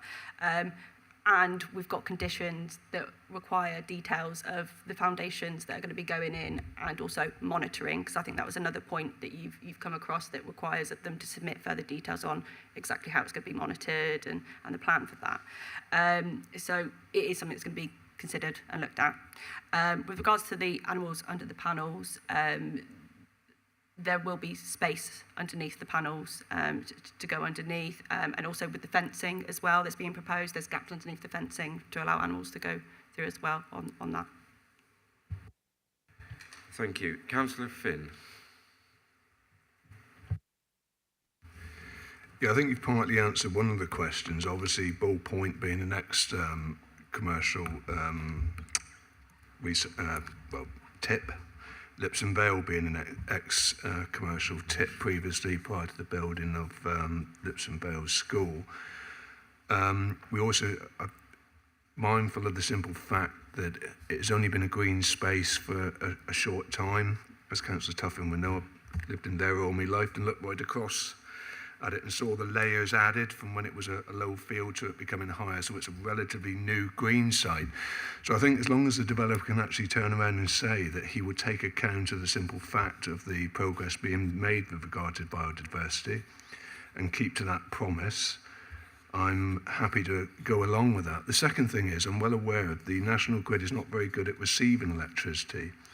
So when we talk about 13 megawatts being supplied, is that energy going to be stored on site in battery packs? And has that been taken into consideration? Because I can't find anything in the report to say whether it's actually going to be stored on site or only released back to the grid when the sun is shining. I wonder if anybody could address that point, please. There is, as part of the planning application, and the plans obviously are not that clear on the venue, but there is battery containers on site.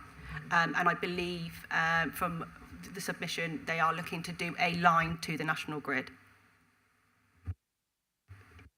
If that answers your question. Yeah, how much power is actually going to be stored on site, bearing in mind, obviously, the release of methane gases? I can't answer that, unfortunately. I don't have the answer to that one. Okay, thank you.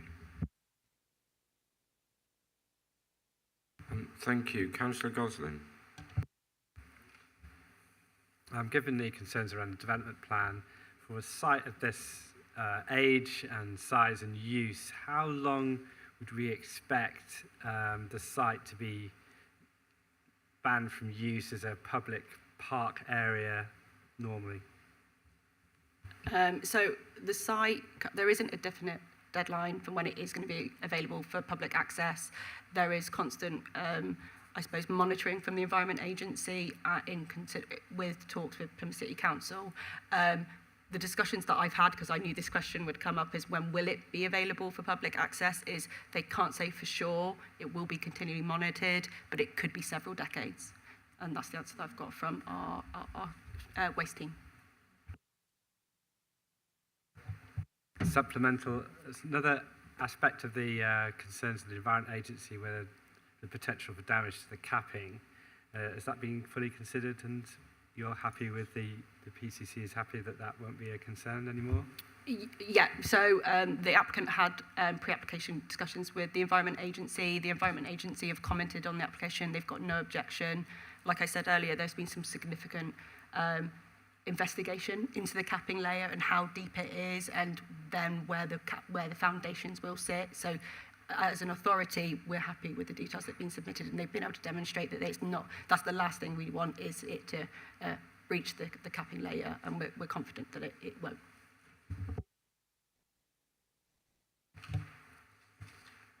Nothing more, Councillor. Thank you. I have Councillor Stevens. Thanks. If declaring a climate emergency is going to mean anything, it means supporting applications like this going forward, which I think are things we're going to have to broadly get used to going forward, Chair. One thing that came out of the site visit is the materials, and I know that's something that you were taking an interest in as well. So it's difficult, with the very best will in the world, to get any form of mock-up looking exactly like it's intended to. And what we've got here, this is through no fault of Amy, the lower half of the grass area just looks a little bit greyer than it does in the top one. But once, like any site visit, you have to be there to appreciate the reality of it. So, do we know the materials and what will actually be there in practice if we approve this today? Yes. So, yeah. I think you've been dealt a tough ask, because we had a prop earlier where it was very pertinent to the application. We were expecting a You're saying it'll be a load of post boxes there? Indeed, thank you. Yeah, unfortunately, I don't have a prop. But one thing we've got is we have got a condition asking for further details of the final design and details on that, and it's on condition 9 for that. But since talking yesterday at the site visit, I have got some images of existing solar farms that I don't know if you guys would like to consider, but I thought it might just be useful just to put it into context. So at the moment, there's a solar farm that PEC has done at Ernesettle, so that's just off Ernesettle Lane. So you can kind of see what that says it is from a sky view. And these are 2 here that have been produced. So the top one is Ernesettle Solar Farm, and the one down below is actually one that's already in the South Devon, I believe. So those are the kind of what the solar panels will look up close, because obviously the plans I've provided so far are all far away. So that's an idea of what's to come. Thanks, that's useful. My second point was a different one. And it arises from Mr. Phillips' comments. Mr. Phillips said that he wasn't objecting in principle to what's proposed, but was concerned about the monitoring of the wildlife were it to be approved and then installed. So where are we in terms of monitoring the natural world once what's proposed would be installed, which hopefully might go some way to assuage his concerns? So we have got a condition, I think it's condition number 6, where we're asking for more details on the monitoring and the delivery. So if you look at, and it's a pre-commencement condition as well, so they have to submit it to us and we got to agree it before any work can start on site. I don't know if, because the condition was actually recommended by my natural infrastructure team. Yeah, so I'll just pass to Sarah that may want to add on that. Yeah, so I think condition 6 that you're referring to is the LEM condition, which is a normal condition that we use to agree the management. And as part of that, they will need to submit details of monitoring. It's specifically mentioned in the condition about monitoring, because we know with the Environment Act coming in, well, it's in now. So we'll be very hot on that when it comes in as a condition discharge, if you are minded to approve this application. I presume, Chair, then that when we to approve the application and this condition comes to be discharged, that will, obviously it's a planning application or a planning permission condition, if all goes to plan, that the local planning authority will need to, I'm looking at Stuart here, the local planning authority will need to sign off on, but I'm assuming that will be done in consultation with our colleagues that we would normally consult on these issues. Yeah, absolutely. I mean, so where the conditions are, specialist to a specialist area, then we would, default to our specialist experts in house. Yeah, that's really helpful. Thank you. Councillor Allen. Thank you, Chair. Following on from that, it's really, I'm thinking about assurances for the residents that have made their concerns known, including our speaker today. Is there the facility, if residents are concerned that the CEMP and the LEMP aren't being adhered to properly, or they are concerned that there isn't the, it's not achieving what it's supposed to do, and the delivery plan and the monitoring remedies aren't doing what they are intended to do? Is there a way that residents can actually raise those concerns? Is there transparency and public scrutiny of this process? If they felt that it wasn't, by all means, let us know as the local planning authority, and we would investigate it as we do with anything that we felt that wasn't in accordance with what's been agreed. And like we said, we've got experts that are able to help advise on things like that. So yeah, by all means, if anyone felt that it wasn't being done in accordance, we can investigate and take action if needed. Brilliant, thank you. Thank you, Councillor. Councillor Riley, please. So I'm all over this, it's amazing as an environmentalist, but as a member of many of these wildlife trusts across the whole country, I need to know that that's going to be, that Philip is going to be listened to, that the things that they are worried, they form a group for a reason, their fears are there for a reason. So as long as everybody is going to be mindful of that, they put a lot of time and effort into maintaining these places. And 2 bird boxes, in my view, isn't really going to be good enough. I will be, for it, but I do need to know, as a vegan, as one of those pesky vegans, the animals are going to be all right. Thank you. Yeah, no, I get that, and I'm confident as planning officer, and consider the details that have been submitted, and also the advice from all of our consultees that specialise in these things, that we're confident at the moment that they've demonstrated that there won't be an impact. We'll continue, there's monitoring that it's going to be, there's management we're going to consider, and like I've said previously, if there's any concerns that it's not being adhered to, we would investigate it. As an authority, wildlife and ecology is something that we could definitely consider, and it is a key consideration in this application, and it has been. Natural England have considered this application. They've raised no objections to it. The National Trust have also changed, like I said in my addendum report, what has been submitted, and they're now confident to support a conditional approval with the conditions that we've attached that has been recommended by our natural infrastructure team. So I hope that gives you enough assurance. Councillor Tuffin. Thank you, Chair. Once again, our conversation yesterday at the site visit raised this issue. I noticed PEC in their presentation said that residents of Plymouth will profit from this, and to a degree, you know, it's our rubbish, as has been pointed out. I was wondering if it's going to feed into the national grid, how will residents of Plymouth profit from it? And you know, if you take the point of view it's a resource of Plymouth, then I feel the residents need to be made aware how that can feed into their needs. Thank you, Chair. Yeah, so following from the conversation yesterday, I have spoken to the applicant because again, it's not something that we really consider with planning application, but they have advised that if approved, there'll be discussions with Plymouth City Council about buying the energy. So dependent on how that goes and the conversations that happen with Plymouth City Council, and then if obviously it then would benefit directly from them. But the applicant has also advised that given the physics of electricity, it would mean that it would flow to Plymouth homes and businesses.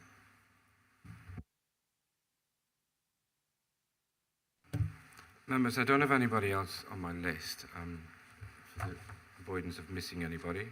On that basis, then a good debate and some good presentations from the speakers that we've heard earlier. You see the recommendation from the officer is to grant conditionally. I invite you now to vote in respect of this matter using your pads. Thank you.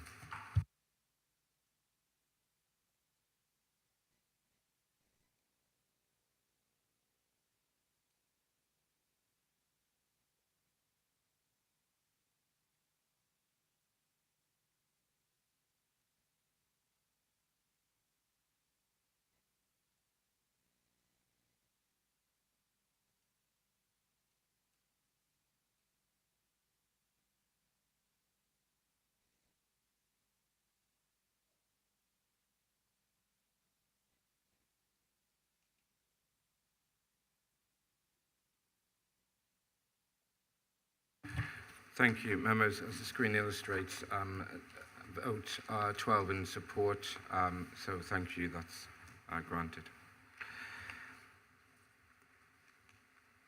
Thank you very much. We're on to agenda item 8, planning enforcements. I invite committee members to note the report. Any questions in respect of that? I'm grateful, thank you.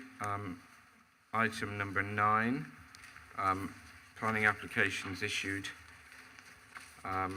Again, invite members to raise any questions they have in respect of those items. Thank you.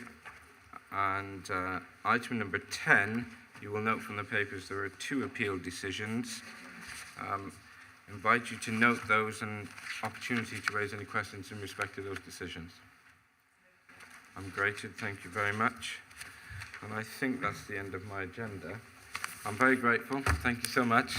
I'm very grateful for your leadership, Councillor Stevens, and I look forward to learning more from you as this administrative year cracks along. Thank you. I haven't even cleared my throat yet, Chair, but I do look forward to it as well. Thank you, members. Enjoy the rest of your evening.